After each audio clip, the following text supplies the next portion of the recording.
मतलब की दुनिया है, मतलब के लोग, मतलब की दुनिया है, मतलब के लोग। सोचा ना समझा, प्यार का ले लिया रोग। छोड़ेंगे ना साथ तेरा, ये तो सभी बोल लेते हैं कि छोड़ेंगे ना साथ तेरा, ये तो सभी बोल लेते हैं। मगर सच तो ये है कि मतलब निकल गया तो वही लोग साथ छोड़ देते हैं, साथ छोड़ देते हैं।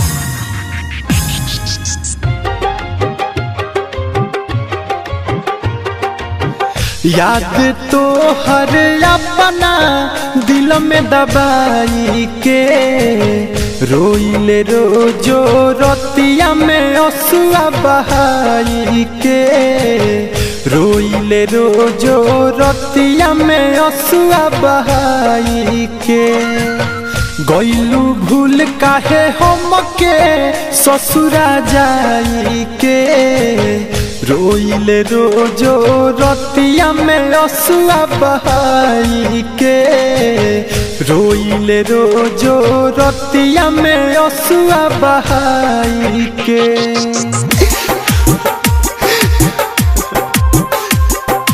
Mix by Aditya recording studio Gopalganj.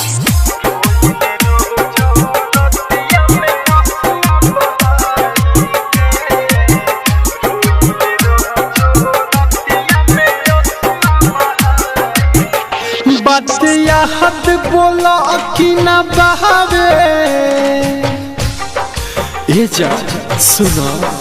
हाँ बात याद बोला कि ना बहावे कहलू जिंदगी बताहरानावे एहो सनम अब हमके पूछबो न करेलू झूठे कहलू ए गोरिया हमारा कमरेलू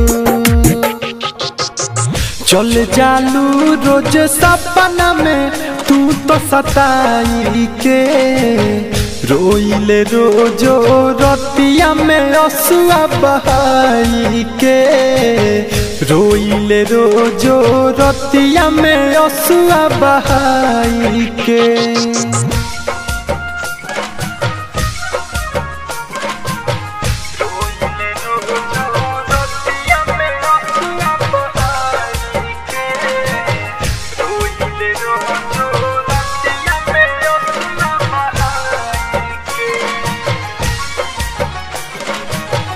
खाली तो हर याद सतावे हो खाली तो हर याद सतावे अब तक कुछ दिल के न भावे गोरिया तू से सनाथ के साथ में चल गइलू होला नहीं विश्वास कि कितना बदल गइलू